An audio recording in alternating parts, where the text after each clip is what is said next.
کے بعد سب سے پہلے جو غزوہ پیش آیا وہ غزوہ خیبر ہے، اور ہمارا پروجیکٹ بھی اسی سے متعلق غزوہ خیبر۔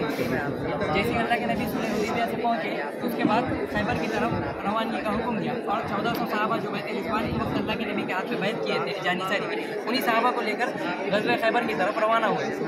اور صلح حدیبیہ کا مقصد بھی یہی تھا کہ ان کے ساتھ اب 10 سال جنگ بندی ہوگی۔ ایک شرط یہ تھی صلح حدیبیہ کے اندر کہ وہ 10 سال جنگ بندی رہیں گی، ان کے ساتھ جنگ بندی رہی، اس وجہ سے ان کی طرف متوجہ ہوئے، کیونکہ یہ یہودیوں کا ایک مستحکم اور مستقل علاقہ تھا خیبر، تمام پورا خیبر۔ اس کے اندر ان کے 11 قلعے تھے اور مستحکم اور مضبوط قلعے تھے، اور ان کے پاس ایٹمی ہتھیارات اور منجنیقیں اور تمام ہتھیارات ان کے پاس موجود تھے، ان کو ناز تھا ان قلعوں کے اوپر۔ اسی وجہ سے اللہ کے نبی علیہ السلام نے یہ حدیبیہ کے بعد خیبر کی طرف روانگی کا حکم دیا، اور 1400 صحابہ کو لے کر روانہ ہوا۔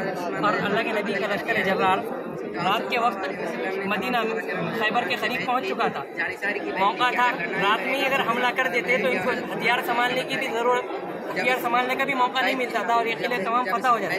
مگر اللہ کے نبی کی عادت شریفہ تھی کہ کبھی رات کے اندر غفلت کے اندر حملہ نہیں کرتے تھے۔ اللہ کے نبی نے فرمایا کہ صبح کا انتظار کیا جائے، صبح کے وقت صبح ہونے کے بعد جنگ کی تیاری شروع کی جائے۔ صبح ہوئی، یہودی اس سب واقعے سے بے خبر تھے، ان کو خبر نہیں تھی۔ معمول کے مطابق یہودی کاشت اور زراعت کرتے تھے، کھیتی باڑی کرتے تھے، اس وجہ سے یہودی اپنے معمول کے مطابق اپنے قلعوں سے نکلے، دروازے اور فاٹک کھولے تو سامنے اسلامی لشکر کو پایا، اور ان کو دیکھتے ہی اسلامی لشکر کو دیکھتے ہی حواس باختہ ہو گئے اور اپنے قلعوں کے اندر بند ہو گئے۔ اللہ کے نبی علیہ السلام یہ خیبر جو ہے 2 علاقوں پر مشتمل علاقہ ہے، 2 علاقوں پر مشتمل، پورا خیبر 2 علاقوں پر مشتمل ہے۔ ایک یہ ادھر کا علاقہ ہے، یہ کتیبہ کا علاقہ ہے، اور یہ جو 5 قلعوں کا علاقہ ہے یہ بھی 2 علاقوں پر مشتمل ہے۔ ایک جو سامنے کے 3 علاقوں پر، یہ 3 قلعے جو 3 قلعوں پر جو مشتمل علاقہ ہے وہ نزاد کا ہے، اور یہ 2 قلعوں پر جو مشتمل علاقہ ہے یہ شق کا ہے۔ اللہ کے نبی اور یہ 5 قلعے سب سے زیادہ مضبوط اور مستحکم تھے، تو اللہ کے نبی علیہ السلام نے انہی کی طرف رخ کیا، اور صحابہ کرام رضی اللہ عنہ ان قلعوں پر چڑھائی کی۔ نائم قلعے کو، قلعہ نائم کو حضرت محمد بن مسلمہ رضی اللہ عنہ نے فتح کیا، اس قلعے کو حضرت زبیر رضی اللہ عنہ نے فتح کیا۔ پھر قلعہ قموس، یہ ایک دم مستحکم اور مستقل قلعہ ہے، اور سب سے زیادہ ایٹمی ہتھیارات منجنیقیں اسی قلعے کے اندر تھی۔ یہ قلعہ 2 دن مستقل کوششوں کے بعد، زوردار حملوں کے بعد فتح نہ ہوا۔ ایک دن حضرت ابو بکر رضی اللہ عنہ کی قیادت میں ایک لشکر جرار گیا، اس قلعے کو فتح نہ کر پایا۔ اس کے بعد ایک دن حضرت عمر رضی اللہ عنہ کی، دوسرے دن حضرت عمر رضی اللہ عنہ کی قیادت میں ایک لشکر جرار گیا، وہ بھی اس قلعے کو فتح نہ کر پایا۔ اسی رات میں حضرت حضور اقدس صلی اللہ علیہ وسلم نے فرمایا میں کل جنت اسی شخص کو عنایت فرماؤں گا جس کے ہاتھ پر خدا فتح عنایت فرمائے گا۔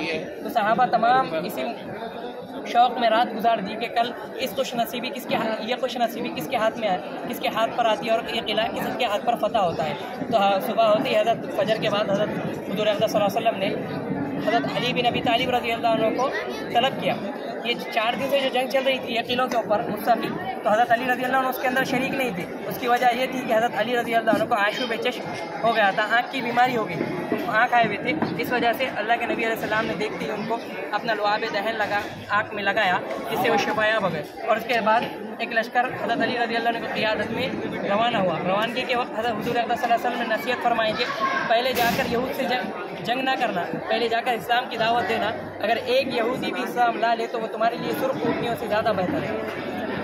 ہدایت کے مطابق حضرت علی رضی اللہ عنہ پر اسلام پیش کیا، مگر ان کو اپنے قلعوں کے اوپر، اپنے ہتھیاروں کے اوپر اور اپنے ایٹمی ہتھیارات کے اوپر ان کو ناز تھا، اس لیے وہ نہ مانے اور جنگ کے لیے آمادہ ہوئے۔ اور جو جنگ کے لیے سب سے پہلے جو مقابلے کو آیا، حضرت علی کے مقابلے کو ایک شخص آیا جس کا نام مرحب تھا، وہ تمام خیبر کا مشہور بہادر مانا جاتا تھا، اور 1000 پہلوانوں کی طاقت اس کے اندر تھی، اور 1000 پہلوانوں کے برابر مشہور بہادر مانا جاتا تھا، اور اس کو اپنے اوپر بہت ناز تھا۔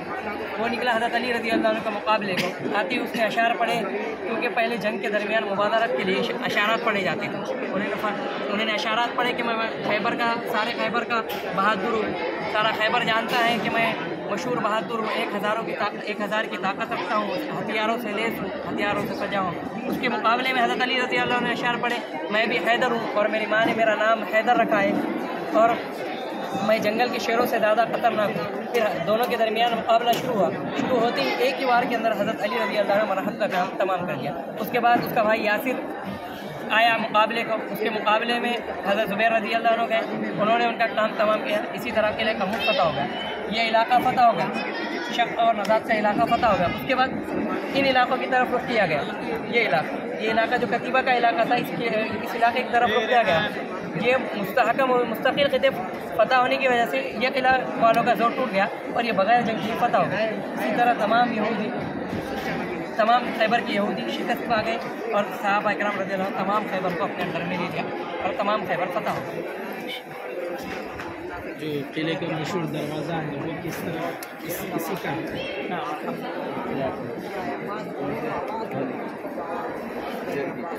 قلعوں میں سے قلعہ پڑا